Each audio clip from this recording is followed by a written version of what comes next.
Hey guys, in this video, I will show you how to delete Amazon Jobs account. Alright, so let's begin with the video. First, open your browser and search for Amazon Jobs Support. Then, open the official Amazon Jobs Support contact page.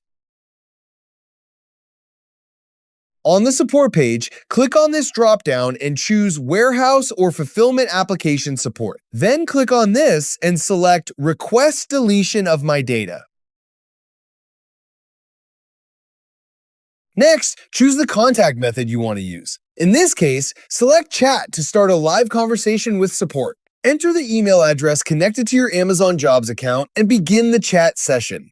Once connected with a representative, let them know that you want to permanently close or delete your Amazon Jobs account.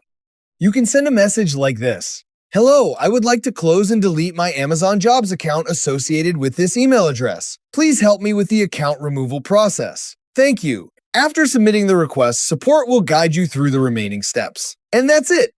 So that's basically how you can delete Amazon Jobs account. So that's all for this video. See you in the next one. Thanks.